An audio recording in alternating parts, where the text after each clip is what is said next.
Hey everybody, I've got a video here for you today, and we are going to go down and look at some mounds here. And this is a group of mounds that I was familiar with the general name. This is part of the Hopewell Mound group, but these are called the Seip Mounds, and this is where they are located. And from down here on the road, but looking out to the south here on the road, nothing really pops out, but this is a mound group that is associated with the Hopewell Mounds, and there is a whole group of city structures, mounds and walls and cities that go up along the rivers in this area, and I'm going to be going into those. And I would just appreciate any comments, anything people know about this, and any ideas they have about when these were built. We have just some general ideas and what appears to me to be guesses at who is here and at what time. And the history of the early United States is highly questionable. I have a lot of questions regarding this time period, but from above here you can see three central mounds here. Kind of a bigger one here, kind of a different shaped one in the middle, and this seemed to be where stuff was found, skeletons, and some other things I'm going to show you, including some of the strangest things found in mounds. And then there is another mound right here. So is this in the shape of Orion? Two here and then one offset there? Well, maybe. But here on Google Earth, you notice the walls here, and these were great walled-in cities in Ohio about 1,000, 1,200 years ago. When these people actually started these cities, I guess, is some question. But from overhead, you can see this area, farmland today, but this was one of the great cities about 1,000 years ago, and you can just make out remains today. But what was found in this middle mound? Now here is a pic of that central mound before it was excavated and pretty much lost to history. Here's a look from, I believe, the other side, and this kind of had steps in it, and here it shows where archaeologists a long time ago were digging in the mound, but this seemed to be a step platform in it, and a pretty good size. This mound was 240 feet long, and here it is described having a secondary large mound, and then a primary mound, and then down here what was found, a large skeleton. Some reports have it almost 7 feet tall. Some of these down here, unconfirmed by me. But there is a log crypt with a large body that was found in this mound at Seep Mounds. Now, I will leave this link below.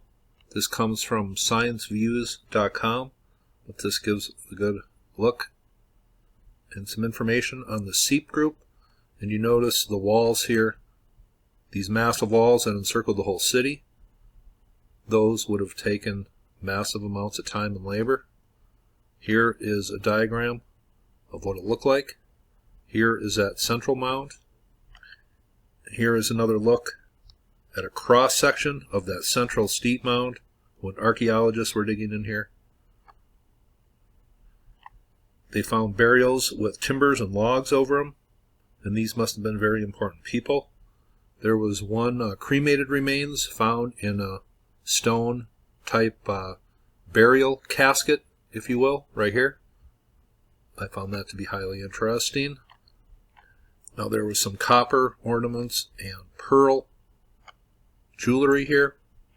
Pipes were a common find in a lot of these sites. And here is a textile fragment coming from the Seep group. Now, I have been asked about strange finds in the burial mounds. What actually has been found in here? Giants? Well, maybe humans as tall as the largest humans living today. Maybe high 6 feet, low 7 feet, in that range. But strange finds? Yes, I think there has been some strange finds, and I'm going to show you a couple of them here. Now, there was a gentleman by the name of Warren K. Moorhead, professor, that did some excavations in the Hopewell Mounds, And I'm not sure if this was found at the Seep Mounds or the Hopewell Central Mound Group. Maybe somebody can look into that. But the strangest find, well, they call this the Antler King. He was found with antlers kind of embedded into his skull. A copper crown kind of wrapped around the antlers. And then he had a copper breastplate also. Let me just read. This skeleton of a mound builder found in the Great Central Mound of the Hopewell Group by Professor Warren K. Moorhead wore an elaborate headdress of copper and imitation deer antlers and was bedecked in pearl beads, copper breastplates, and other ornaments. And once again, this was found in one of the Hopewell groups. I find that to be very fascinating. Copper, the Antler King, once again. And as far as skulls that were found, I found this to be highly fascinating. Do these look like normal skulls? The eye sockets are very weird. The shape of the skull is a little weird. The teeth here, large teeth and then small teeth down here. Does he have a smaller double row of teeth? That has been documented in some of these finds. But this is a man and a woman that were buried together. Highly important, buried in a central mound. But the most fascinating thing about this, just besides the shape and the strangeness of the skull here, copper noses. They had copper embedded into their nose. This is copper here. Copper was highly important to these mound builders, obviously. So much so that they adorned their important dead with copper nostrils. But this is one of the great Hopewell cities that I will be talking about. A central mound that looked pretty interesting, very large. Is this in the shape of Orion? Well, that's all up for speculation. But I just wanted to bring you that. That's one of the many cities found along the Ohio River that was thriving about 1,000 years ago. And I just wanted to show you a couple pics of some weird finds in some of these mounds in this area, and I will be talking more about them. And please leave comments. I'm learning about this just like you people. Hope you thought that was cool, and you all have a very nice day.